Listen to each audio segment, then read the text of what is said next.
Day 976.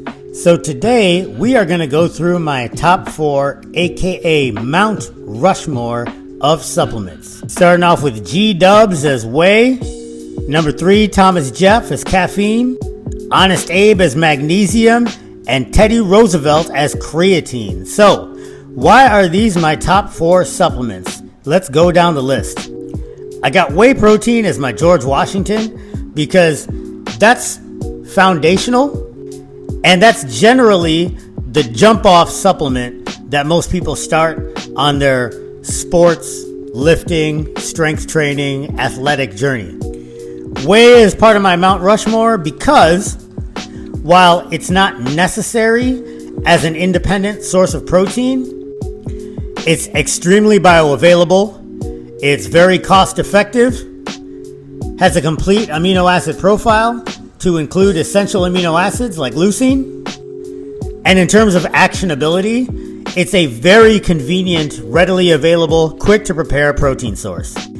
Can't have a top 4 Mount Rushmore of supplements without including whey protein.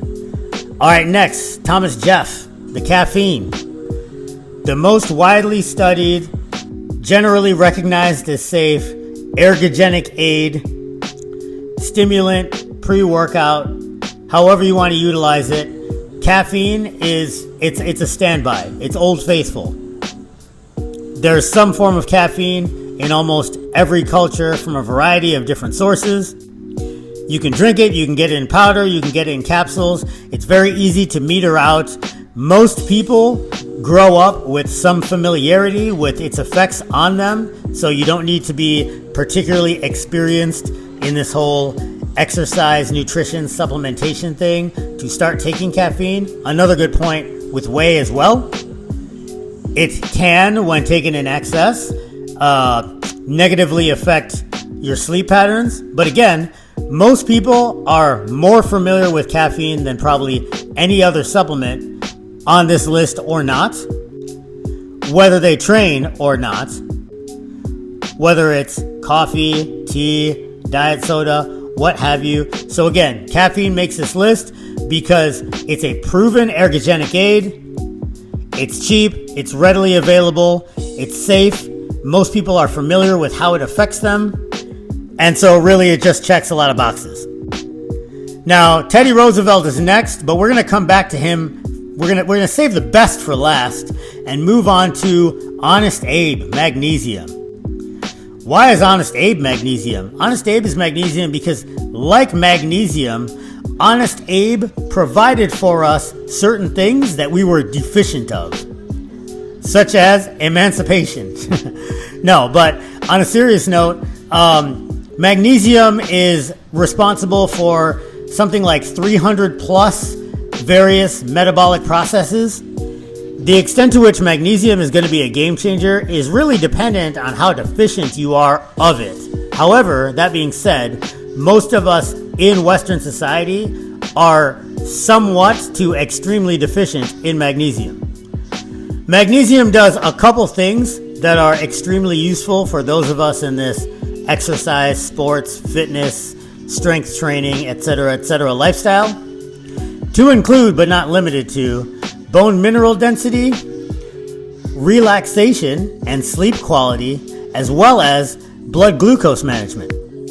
Now, the thing with magnesium is it's real easy to get lost in the weeds with different types of magnesium and different ways to prepare it and take it and things of that nature. So, real quick, there are kind of 3 most commonly, generally well-tolerated forms: magnesium threonate, magnesium glycinate or bisglycinate, and to a lesser extent, magnesium citrate.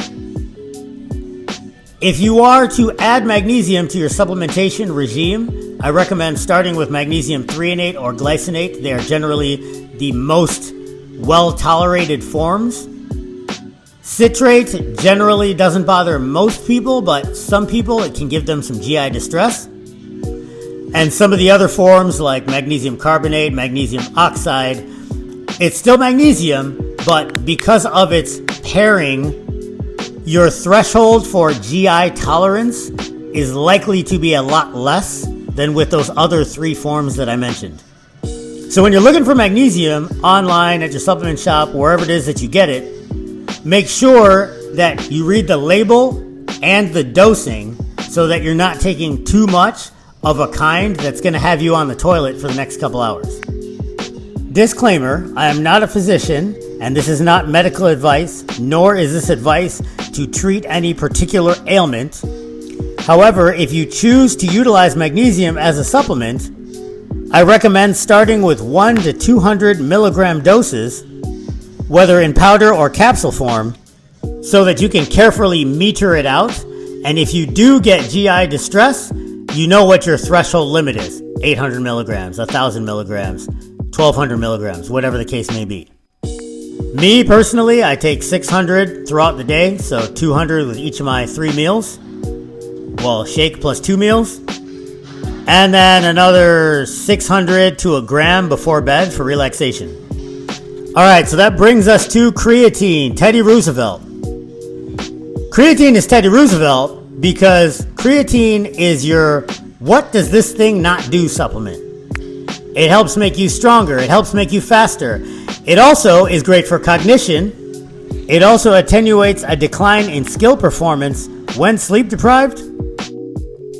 It can also help with PTSD, anxiety, and other mental disorders. If the Dos Equis guy was a supplement, he'd be creatine.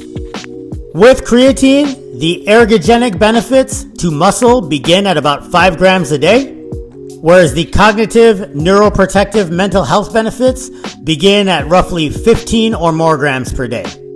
Creatine comes in a variety of forms and gimmicks, but creatine monohydrate is the one ring to rule them all. Not saying the other ones don't work, but we know that creatine monohydrate works. It's cheap, so it's the best bang for your buck. And besides protein and caffeine, it's arguably the most widely studied supplement of all time. It's not bad for your kidneys. You're not going to bloat like a frog from water weight. Creatine just works, and for most people, it works very well. So that's it, folks. My top 4 Mount Rushmore of supplements. Like, subscribe, leave a comment down below. Discord link in the description. And thanks for watching.